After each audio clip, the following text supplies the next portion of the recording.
Yung maisog nila, hindi natuloy, 'di ba? Kung ano-ano na yung, pinagsasabi nila na kesyo daw ayan, isa na diyan si Ka Eric, si Lorraine Badoy. Dati ang tataas ng tingin ko diyan sa mga 'yan. Ngayon po nawala ang respeto ko sa mga 'yan, mga bossing.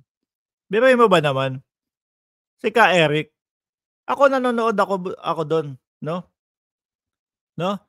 Nanonood ako dun mga kababayan, dun sa mga vloggers nila na nandoon. Ang aga-aga pa, merong isang vlogger nga yung sinasabi ko sa inyo, parang anak ng tinapa, parang hihimatayin 'to dito, Parang ano 'to, parang ano tawag dun, yung mahi-heat stroke 'to sa ginagawa niya, hindi na lang mag-stay sa bahay niya, 'no? Nanonood ako, wala akong nakita ni isa sa mga nagvi-video dun hanggang sa umuwi sila na merong 300 na katao na inarmasan na may pamukpok daw po, mga bossing. May nakita ako barikada, kapirasong upuan na plastic na miski po bata kayang iusog, mga kababayan. Pero pinagkakalat nila, binarikadahan yung lugar, ganito, ganyan, 'no? So, mga nag-iimbento na lang po. Halata na gustong pabagsakin lang ang gobyernong Pilipinas. Kaya ako sabi ko talagang, okey 'tong mga 'to dati, dun sa paglaban sa mga makakaliwa, 'no? Tapos biglang ganyan na, biglang inbentor na po, mga kababayan. Tapos makita mo yung SMNI, mga bossing, ang source na lang po si Maharlika, tapos yung mga ano, yung mga wheelchaireros, yung tatlong mga nanghihingi ng wheelchair, mga kababayan, 'no? So sabi ko, wala na, pabagsak na itong mga 'to. Aba, akalain mo mga boss chief, amo sir, ang palabas nung mga DDS ngayon. Dahil daw po umulan, 'no, doon sa paggaganapan po ng rally, nasisi na naman po ang ating presidente. Nasisi na naman po si First Lady Lisa Marcos, mga bossing. Akalain mo ba naman po, nag-cloud seed daw po doon sa mismong area lang, mga kababayan. Doon lang po, mismo doon sa pagbabagsakan. Pero yung paligid daw po, 'no, yung Kalakhang, Bustos, Bulacan, wala po, mga boss. Sabi ko, galing naman tumarget nung magka-cloud seed na yun. Yung mismong parking lot lang ang babagsakan ng ulan, ano? Yung mismong, parking lot lang. At the same time, hindi naman natuloy, 'di ba? Dahil na din po 'yan doon sa organizer. Paano po? Kakausap lang, ang kakausapin pa yung ano, caretaker, mga bossing, si Michael.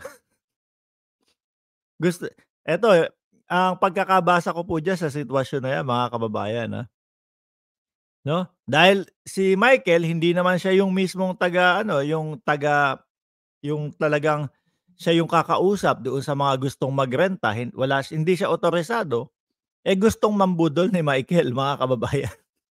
Yun po, yun lang po yung pagkakaanalisa ko, 'no, pagkakabasa ko dun sa sitwasyon na yun, mga kababayan.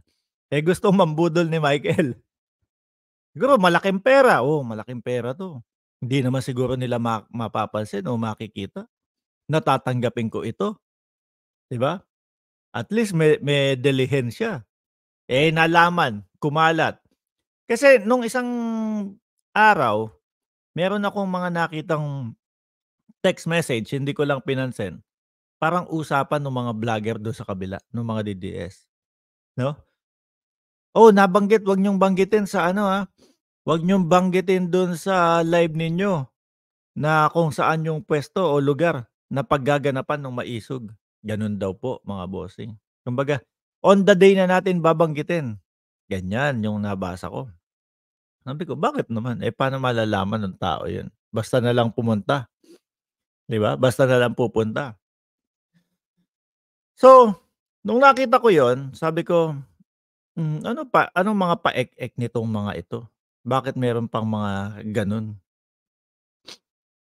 Yun pala, mga bossing, kumbaga parang siguro hindi nila o talagang alam na nila na illegal yung transaksyon kay Michael. Nilalangaw kaya 'di natuloy yung rally. Yan din po ang isang iniisip ng taong bayan 'no, kaya nila hindi na itinuloy kasi nga baka mapahiya sila lalo, mga bossing.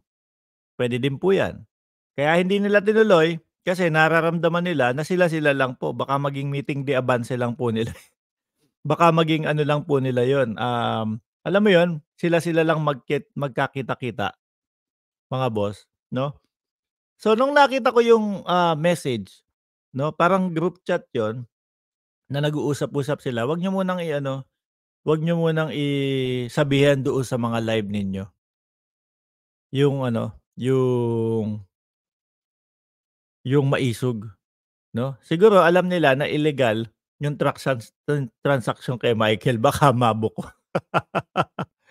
Para hindi maano, hindi makita. Pero po matalino yung lawyer, biruin niyo hindi sila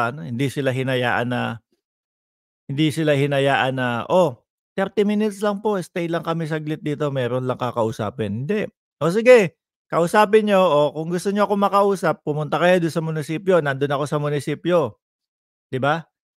Pero sa ngayon, in 30 minutes dapat pack up kayo, tanggalin niyo yang mga yan. Gano'n yung sabi sa kanila nung lawyer, mga bossing.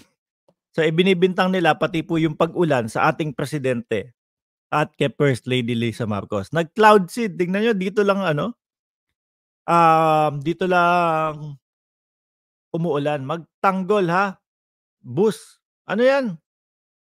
Magtanggol bus nya bangag.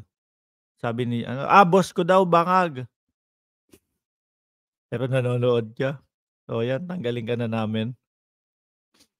Jim Har Alian was banned and their comment were removed. Paulit-ulit lang naman po yung mga comment niya, mga ganyan, 'di ba? Anyway, pumunta tayo kay Duterte mismo, mga bossing. Eto na. Medyo i-aano ko 'to, iuusog na lang po natin, ayan. Pumunta tayo dito kay Duterte, mga boss. Dahil nga po hindi natuloy, mga kababayan, yung mautog rally nila, eto nagbabanta si Duterte sa mga mayor, 'no? Nagbabanta si Duterte sa mga mayor. Pinipilit nila, mga kababayan, na ang LGU o local government, mga kababayan, ng, Bustos, Bulacan, yung ayaw pumayag sa kanila na mag-rally sila dun. Buti po 'no, nakuhanan ng SMNI. Galing niyo, SMNI. Buti po nakuhanan ng SMNI